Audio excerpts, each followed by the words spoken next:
بسم اللہ الرحمن الرحیم۔ السلام علیکم دوستو، حاضر ہوں آپ کی خدمت میں اپنی نئی ویڈیو کے ساتھ۔ چونکہ آج کوئی کریٹیکل ٹاپک اس طرح کا نہیں تھا تو میں نے مناسب سمجھا کہ ہم اپنا جو آئین کا سفر ہے اس کو آگے بڑھائیں اور آئین کے سفر کو آگے لے کے چلیں، کیونکہ ہم نے اس کو بھی کمپلیٹ کرنا ہے، اس کو بھی ہم نے اینڈ تک لے کے جانا ہے۔ اور پچھلی ویڈیو میں ہم نے آرٹیکل 154 تک پڑھ لیا تھا، جو economic council of common interest اس کے بارے میں تھا۔ اور میں نے یہ آخر میں عرض کیا تھا کہ آگے ہم آرٹیکل 155 اور 156 پڑھیں گے، جس میں 155 ہے وہ واٹر سپلائز، بیکاز ہم اب اس چیپٹر کو ڈیل کر رہے ہیں جس میں یہ جو ہے انٹر پروونشل ریلیشن شپ کو اس آئین اس کو ایڈریس کرتا ہے، اس چیپٹر میں ہیں ہم۔ تو اس کے اندر ظاہر پانی، آپ کو پتہ ہے دریا جو ہیں وہ آزاد کشمیر سے پھوٹتے ہیں اور اس کی کئی ٹریبیوٹریز ہیں، کوئی کابل سے، ایک دریا کابل سے بھی آتا ہے، یہ سارے مل کے پھر یہ ایک مقام ہے پانی ند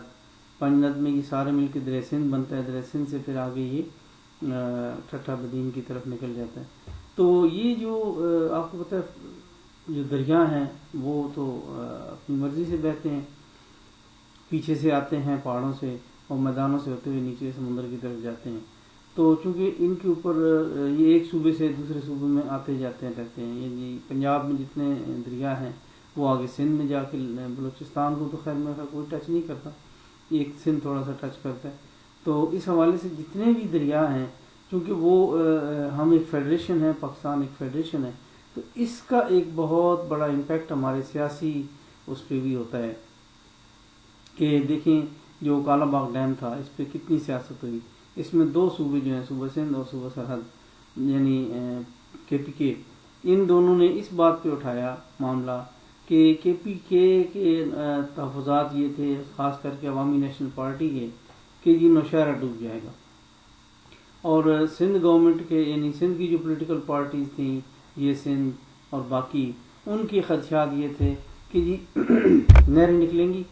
جب نہریں نکلیں گی تو ڈاؤن سٹریم پانی کم آئے گا، لہذا سندھ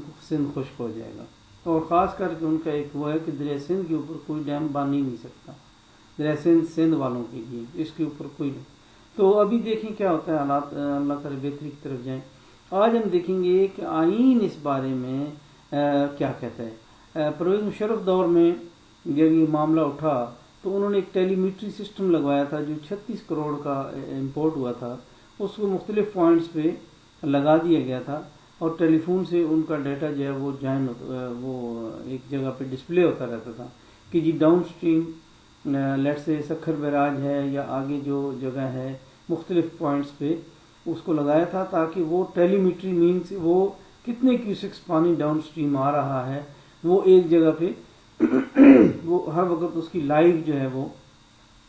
اس کا ڈیٹا آتا تھا۔ اس کے باوجود جھگڑے ختم نہیں ہوئے، آئے دن ہم اخباروں میں پڑھتے رہتے ہیں کہ جی وہ سندھ خشک ہو گیا، کوئی کہتا ہے جی پنجاب کو پانی نہیں مل رہا، کوئی کہتا ہے جی پنجاب کے حصے کا پانی سندھ کو چلا گیا، اور سرحد بھی اس طرح اس طرح کے مسائل ان کو بھی رہتے ہیں۔ تو آج ہم دیکھتے ہیں کہ آئین اس بارے میں کیا پروویژنز دیتا ہے۔ تو آج ہم پڑھتے ہیں سیکشن 155 آف دی کانسٹیٹیوشن، وہ کہتا ہے complaints as to interference with water supply, یعنی شکایات پانی کی سپلائی کے حوالے سے، شکایات یا پانی کی سپلائی کے اندر مداخلت کے بارے میں شکایات۔ تو وہ پہلا پیرا ہے if the interest of a province, the federal government, in the interest of a province, the federal government or any of the inhabitant thereof, in water from any natural resource of supply or reservoir have been or are likely to be affected prejudicially by، اب یہ prejudicially کا مطلب ہے کسی تعصب کے تحت، یعنی prejudicially by any executive order, executive act, legislation taken or passed or proposed to be taken or passed, or the failure of any authority to exercise any of its power with respect to use and distribution or control of water from that source. The federal government or provincial government concerned may make a complaint in writing to the council.